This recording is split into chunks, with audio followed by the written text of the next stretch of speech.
All right, welcome everybody to another episode of the Health Movement Podcast. I'm your host, Derek, certified personal trainer, teacher of over 20 years, and a two-sport collegiate athlete. Awesome guest with us today. Somebody that I have seen and known, not personally, obviously, but for over 20 years at this point in time. Incredibly humbled that he's willing to hop on the show with me. Before I introduce him, I just want to say, though, we're not doctors. Before you go changing any sort of programming, nutrition, anything like that, please check with your physician. Also, hop over to the Health Movement Podcast on YouTube or Spotify. Give us a like, follow, subscribe, all that fun stuff. All right. Now, all the housekeeping. If you're going to change your life, at least run it through ChatGPT first. Derek, what two sports did you play in college? I played football and ran track. What events? What position? I was mostly a hurdler. They had me do the hammer throw every now and then. Okay. And then football, I was a tight end, but didn't see the field a whole lot throughout my college career. All right. But very cool. That was me. So with me today, and I want to get the accolades correct, but he is a retired mixed martial artist, former UFC light heavyweight champion, was inducted into the UFC Hall of Fame in 2013, currently the vice president of athletic development at the UFC Performance Institute, the VP of community outreach, star of Law and Order SVU, and the Fun Fact Friday guy every week for us. And also the first champion of the Ultimate Fighter. Once a month. So once a month. Kind of the first champion. Technically Matt Serra was, because he did the comeback season and then won. So, but whatever. I'll take it. Okay. All right. I'll give you that. I just, before we really launch into questions, I just need to thank you, because that season and that final fight with you and Bonner was one of the fondest memories I have of living with a couple buddies after college. We found The Ultimate Fighter and we watched it religiously. And then seeing that final fight that you guys had, honestly, it's such a fond memory I have with my buddies. I texted them, I'm like, Forrest Griffin's coming on. And they're like, you got to be kidding me. And they're hands down the best fight I've ever seen. So I just want to sincerely thank you for that. Very kind, Derek. Thank you. All right. Just for those that might not be familiar with you, because we do a lot of focus on longevity, holistic health, trying to get the most out of life that you possibly can. I might be on the wrong show, but keep going.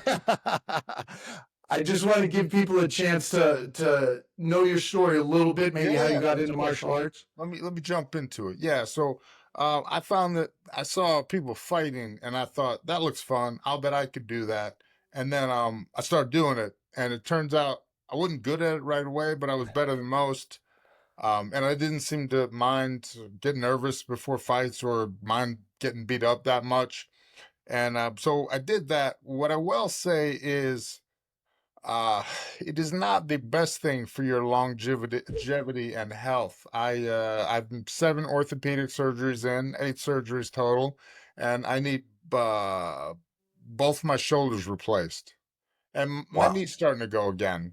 2 surgeries in, it's not working anymore. But other than that, I feel fresh as a daisy. That's good. Just let me be the warning label that says, "Hey, man, this ain't your forever job." Fighting in the UFC is the epitome. It is the absolute most complete form of competition. It is the ultimate form of competition outside of like murder. I would, gladiatorial games, right? It's the most competitive thing there is. It's great, but it is not easy and it is not forever. When did you decide? I know you said you jumped into it and you're like, this is kind of fun. When did you realize, like, you know what, this is going to be my career? People think this is funny, but before I fought Quentin Jackson for the title. Yeah? Yeah, my goal was to do it 5 or 6 years, and I figured, I can make more money doing that than I can working. I'll do that 5, 6 years, and then I'll go back and I'll be a cop somewhere high speed, and then I'll teach defensive tactics. That works. All this happened because basically because EMT school didn't pay for like 26 weeks. And I was like, well, that won't work. And nursing school was really hard. So how'd you get onto The Ultimate Fighter that first season? Well, that's kind of a cool story. So I talked to the Joe Silva, the matchmaker at the time. I'm gonna go fast. Uh, Maybe a year before, he said, "Hey, don't lose. I'll put you in the UFC and blah blah blah." I had a fight. Obviously, you got to fight. You got to stay busy. I broke my arm in that fight. I didn't have insurance, so the thing, elephant non-union fracture joint, non-union joint, didn't heal. I said, you know what? I'd already been homeless on two different, well, living with my coaches. I already hit, bottom twice. I said, you know what? I'm done. Uh, the the first time I got in law enforcement was an accident. The second time was really hard. Finally got in, got a job. About 10 months, 11 months go down. I get a call with about 2 weeks notice. Do you want to be a last minute replacement for the Ultimate Fighter? I'm not sure what happened, but I think some guy like couldn't get in the country or failed a drug test for marijuana or something crazy like that. And I was a last minute replacement. I quit my job. I was ineligible for rehire because if you quit before you work there a year, they don't rehire you. And Oh, I okay. also hadn't given them enough notice. You had to give them like 18 days, and I gave them like 14. I was in the airport, and I was like, "Oh man, I've made a huge life mistake." And I called my sergeant, Lieutenant White, and I said, "Hey, is there any way I could like come back to work, get reissued my gear and like not quit?" And he was like, "Yeah, yeah, we can do that." It's all right, hold on. I called the producer of the show, the guy I've been talking to, a cat named Ahmet, changed my life. He's panicked because they need 16 people, and Yeah. I'm basically like, I'm not coming. I'm chickening out. And then he got me on the phone with Dana White. Bear in mind, this is 2004. Dana White gives the best speech ever given on TV or not on TV. Unfortunately, because of cell service in 2004, I heard very little of that speech, and I decided you would rather regret the choices you make in life than the choices you don't make. I got on the plane, I won the Ultimate Fighter, and I forgot to go back to my old job. That that sounds like a leap of faith there. Something you kind of believed in yourself. You're like, all right, let's do it. And the rest is written there. That's awesome. Yeah, well, I had no wife, no kid. I say I was poor and I was home. I was living on my coach's his old mattress on his living room. I was living in a dining room, 3 bedroom apartment. There were 5 of us. I was living on the mattress. Things weren't great. I didn't have a car. The buses in Athens sucked, right? But um, you know, my parents are pretty middle class, so I had a fallback, right? And Yeah. I didn't have like I meet guys, and I meet these kids from Brazil. They got 2 kids depending on them, and I say, man, you got no, and I feel for them, like you got no choice but to make it, brother. Yeah. This is how you're gonna feed your family. This is like, it's this or like Alex Pereira. You're gonna go back to the tire shop. You got to make this work. So again, that's the level that this sport is that most sports don't have. Again, you think about football, you got to go to college, you got this whole high school, college, you got this system. Yeah. Fighting, you could go win 4 fights on the regional scene, get thrown on contender, win a contender fight, you're in the UFC, you've changed your life, like the trajectory of your life, in a matter of a year, right? And then you think about like kids from Dagestan, Russia, they don't have a lot of opportunities, and fighting is such a big deal to them. And those are the guys you're fighting, so you better be hungry too, right? So again, this sport truly brings out that again, the epitome of human competition. Now, when you were in there, and I'm sure with some of the people that you're training and coaching at this point in time, what is that defining factor that you hear about the it factor, what it is? There are levels of skill, technically, strength, all that stuff, but what sets somebody apart from good to elite to being able to be a champion? Ooh, there's a whole lot there. From what there's the ability to acquire skills in a very short amount of time, right? So the ability you meet these people, they can just pick things up. You show a guy a foot movement one day, you see him doing it in the gym the next day. Like so, you've got those, but then you've got guys that are just they're going to grind. They're going to get it done. The Darren Elkins of the world, they're they're not going to be stopped. Their cardiovascularly, their capacity for endurance and violence and to take damage is very high, and they can put it out there. And then you got guys that are more skill based and more technical athletes. And then you have attributes, like I always use Roy Jones as an example. It was very much, he was skilled, but he also had amazing attributes. So there's no one it factor. There's a multitude, and I think the it factor, if we're defining it, is like a guy like Kyle Bahale, where they all come together. You got that physical piece, you got that mental piece, you got the durability, right? So again, I have seen great people break in the sport not because they weren't strong enough, but because their bodies just were not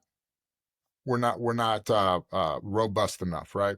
I gotcha. So that would be my take on the it factor, but it's probably wrong. No, you've got a better sense than I do, that's for sure. I teach 10 and 11-year-olds, so I think your understanding of the it factor is far superior. Um, was there ever a moment when you're in one of your fights, you had somebody in a submission or a hold or something like that, and you wanted them to tap out because you knew something was going to snap or something bad was going to happen if they held on for too long? Yeah, yeah, yeah, definitely. It's not really the part I want to be in touch with, but yeah, I've definitely had that happen. Yeah. You seem like in the fights I've seen you in, there definitely seemed to be a level of respect between the fighters, and it wasn't your sense to try and hurt somebody. You were in the sport and you're trying to win, or maybe you were trying to hurt people. I'm Well, not in your look, head. look, two things. One, just personally, outside the sport, just me, I'm one of those people that like I'm not like arrogant or aggressive or whatever, but if you push me, I get like whatever. So you start hitting me, I say, "Oh, wait, what?" But I'm not like I'm not I actually don't have a very good killer instinct or finishing instinct. The other thing is you have to think like a sociopath, man. There's X amount of resources, it's you or them. I need those resources. I need those resources for my family. Yeah, I think about, me and my wife and daughter watching a show on leopards last night. Leopards gonna kill other leopards because there's X amount of prey to be had. And if you get it and your gene gets stronger, then my gene pool gets weaker. So just yeah, just give in. And again, that's the epitome of it, right? It is that's what that's what we try to take out of society, and we should, but that is the human nature of it all, right? We're still doing it. We're just doing it with money and resources. exactly. I was just going to say that it kind of lends to whatever it is that you want in terms of whether it be a career, family, anything. If you're willing to grind and put your mind to it and not stop, like that's what I want, I'm going to take it. That makes a huge difference. Thinking back to my football career in college, I remember I always thought you had to wait your turn, and then all right, when I get to be a junior or a senior, that's when my turn is, as Yeah, yeah, opposed yeah, to a freshman coming in. I remember he was 6'5", about 240, playing tight end, much bigger than I was, and he wanted that position. And he took it. And I didn't have that yeah. killer instinct, like you said, or that I need that, and it was his, and he took it. And that's the mentality that you need, I think, in anything. We. It's funny, right? The next generation, I don't feel like they're super soft. I mean, maybe some are, but the ones that make it to the UFC, the ones that make it to the gyms where I go and I like, you know, kind of, study, they're they're not waiting their turn, like you said. I think that's a great way to put it. They're just basically my time is now. I'm Yeah. doing this now. They Yes. don't they don't care that you've been there for 8 years and that you've known that coach and that you were at that picnic. They care that they can beat you and they're gonna, go further than you in their career. And that, I think that's a huge difference right there, is if you have that, this is what I want, I'm taking it, as opposed to I'm going to wait till it's given to me. Yeah. And that makes a huge difference. I saw one of the reels on your Instagram page there about the Make a Wish Foundation coming in. Can you take a second to talk about that a little bit? That's something that I Well, appreciated. they've been doing like well, I mean, yeah, they've been doing UFC stuff for years and years, and then I got to go and there's a local Make-A-Wish based out of Vegas, and I got to go just basically do the grand opening of the UFC room. So again, that was super cool. Those kids come through here, and now that you got the WWE, man, those guys get a lot of Make-A-Wishes too. So yeah, we'll probably have one for the International Fight Week out here, like the last week of June. They'll probably bring somebody out for that. Wow, that would be awesome. That would be awesome. Before I get off track too much, did you want to take a second to talk about the Ultimate Fighter and I make sure? did, but I did want to take a second to talk about it, but I have no idea when it actually starts.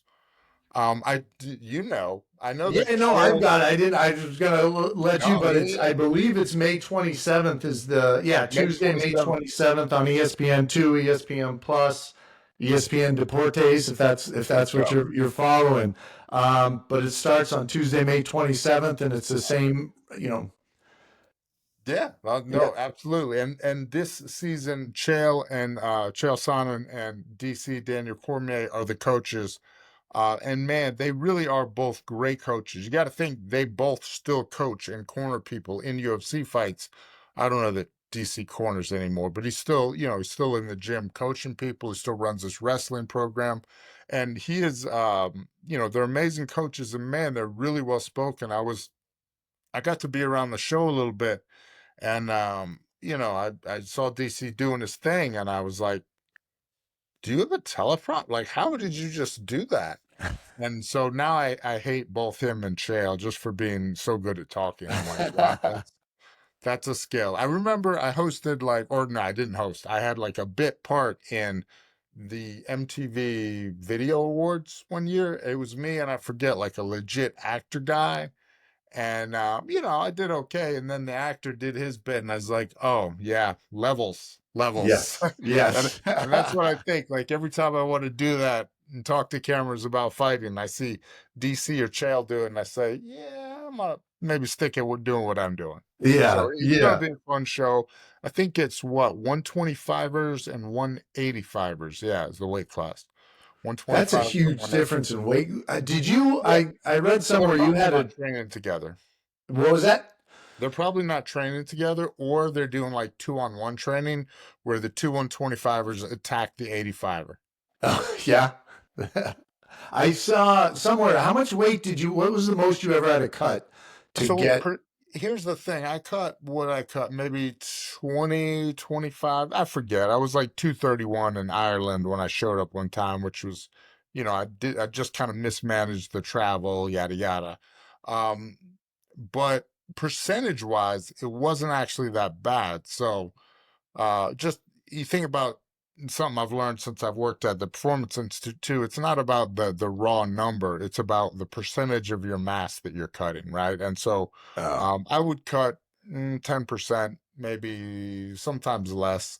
If you can do an 8% cut, so by 8%, I mean you show up Tuesday, you weigh in Friday, you lose 8% of your body weight, then you're going to put that back on before you compete Saturday. You're probably going to feel okay. that's crazy. You dropped that much in that short amount of Yeah. time. I mean, a good wrestling practice, a good jits practice, 2 hours, I can lose 7 pounds easy. And that's with drinking water.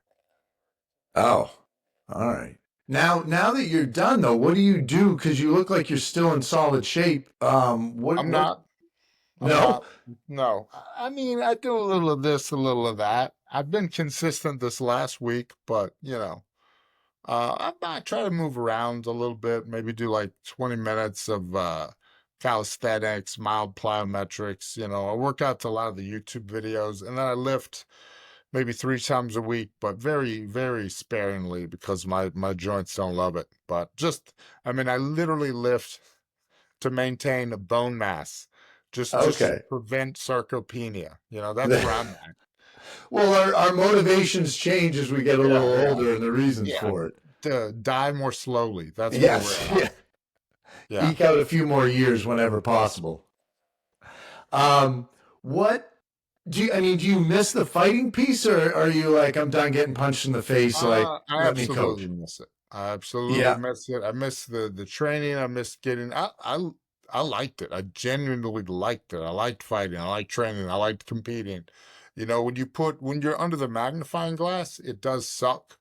But I always wanted a way to do it, and like I always kind of wanted to fight over in Japan where nobody knew me or something. So no people just leave you alone about it. Kind of just do your thing. But Yeah. um, no, there's definitely some beauty to it, and it's a very purpose driven, right? You're trying to get 1% better at, jabbing longer or getting your hand back, retracting your hand after you throw that cross or jab, and transitioning to the back take after the head outside single. You have a very clear goal.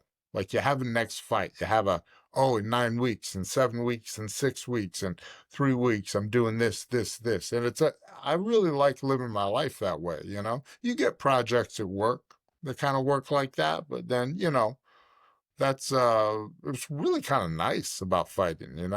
You have a distinct deadline and a goal, and you're like, all right, Yeah, this is yeah. what I need to do. It's Very very hard structured, deadline. I would imagine. It's coming.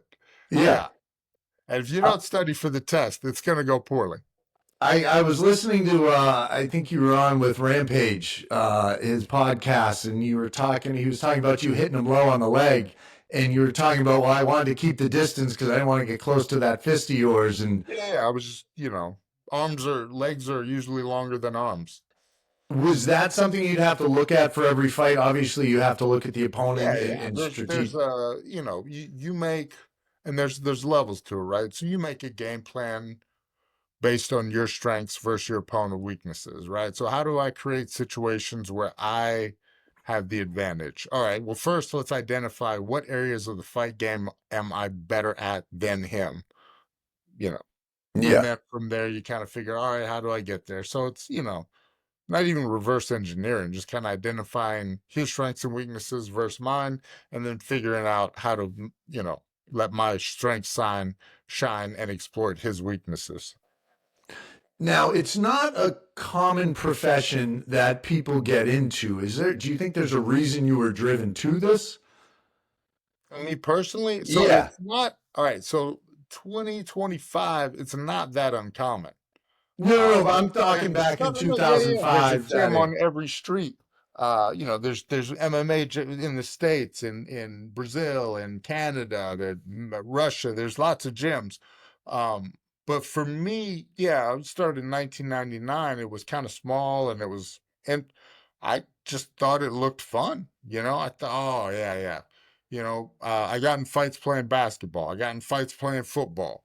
And it seemed like when people really got serious, they quit like playing by these arbitrary rules and just tried to fight the other person, which always made sense to me, right? More than like, all right, look, you can throw it overhand this way, but underhand this way. You can't throw it overhand that way. No, no. Only he can throw it overhand. You can't. You got to cross that line. But if you go behind the line, it doesn't, you didn't get, it's unfirst downed. I'm like, what? Yeah. Yeah, it's like, all right, this guy is going to kick. All right, it's football, but you're actually going to throw most, except for the one guy, and he kicks the ball. What? Yeah. This doesn't make any Fighting's sense. different. You're just fighting. Yeah, yeah. Like, all right, this is the line we're going to shoot from. It's 3 points, but only 2 points. And then it's 1 point from the free Yeah, it's throw one line. point So for it this changes one. up. I got Yeah, you. I got me. All right, there was something. I was doing a little research, and I found out you were hopping on last night, so I didn't get as much time to prepare as I okay, normally good, good. do.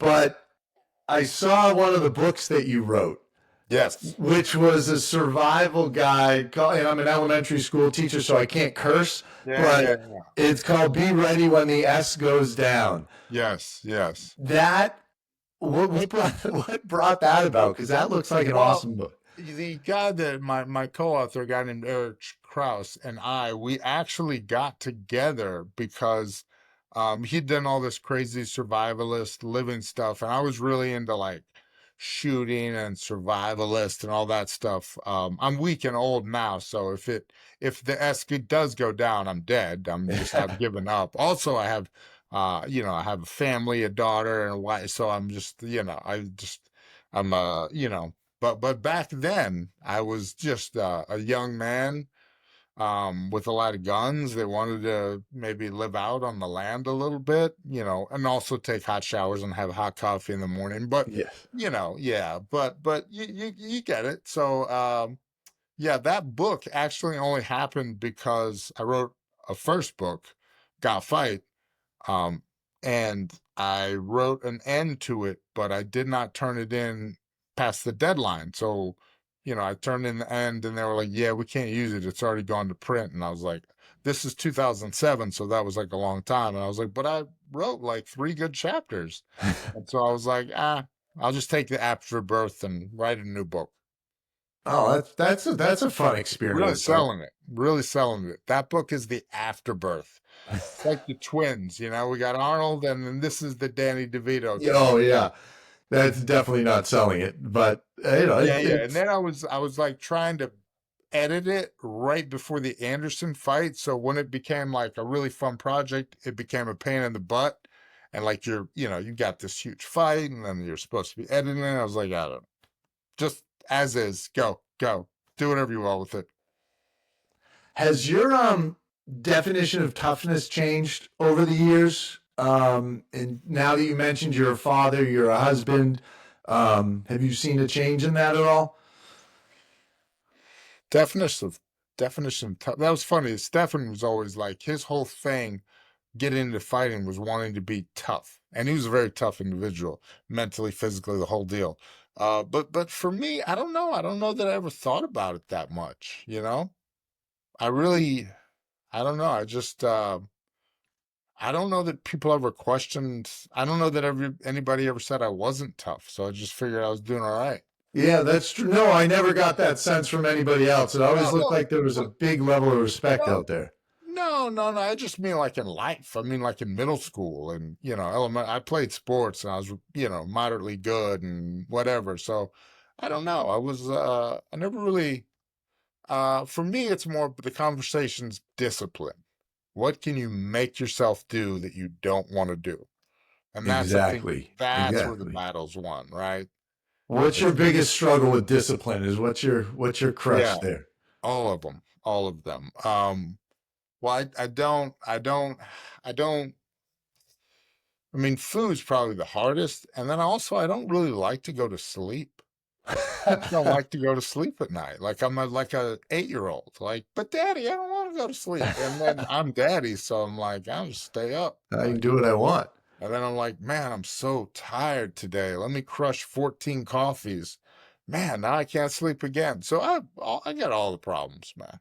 Yeah. Yeah, it's interesting though because you had a great career. You've got a great job now. That's important in the UFC, which is a strong company. But it's you know it you deal with the same stuff everybody else deals with on a day to day. I'm sure. Oh yeah, yeah, yeah.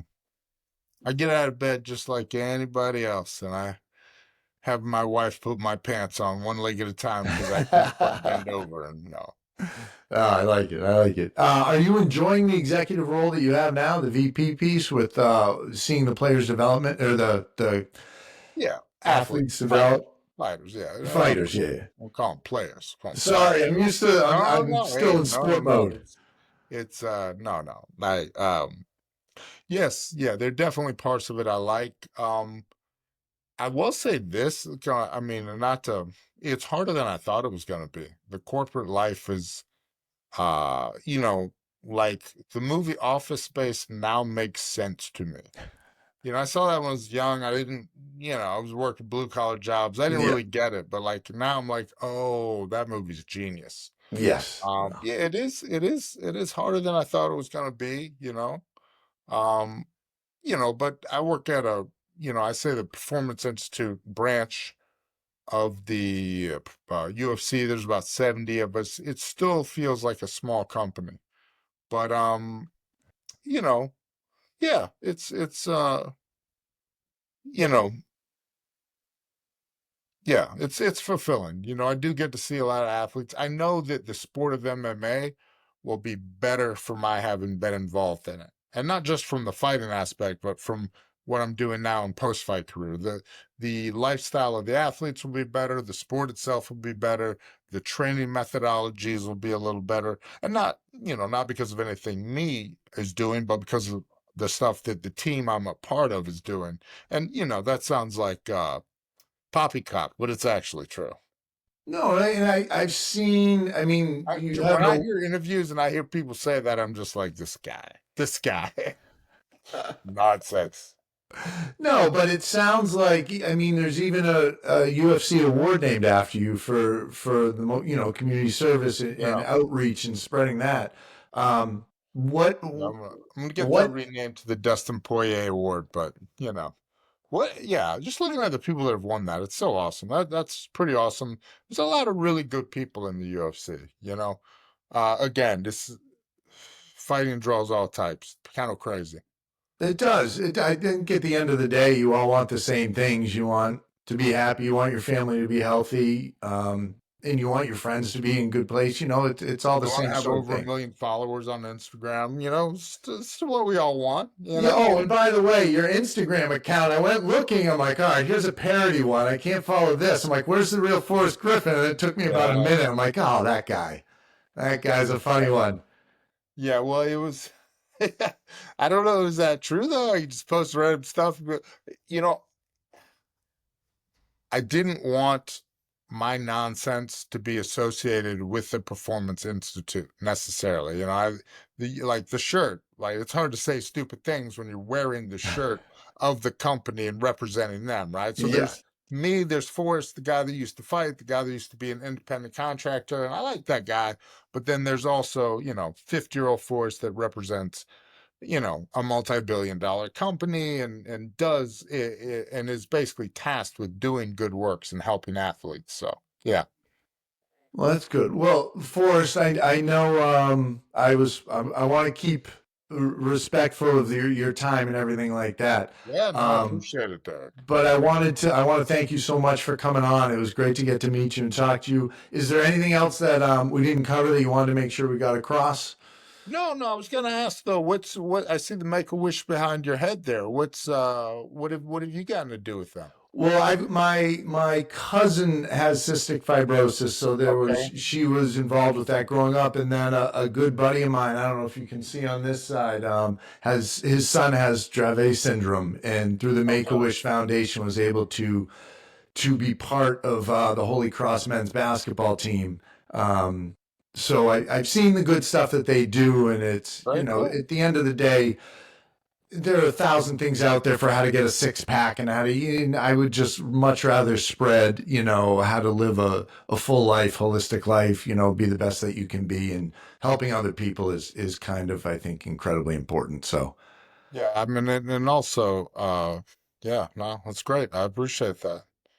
yeah, well, all right. Well, thank you very much, Forrest. I hope you have a wonderful rest of your night. And I appreciate you hopping on with me, All man. right, Derek, have a good one, man. Thanks, Thank guys. you.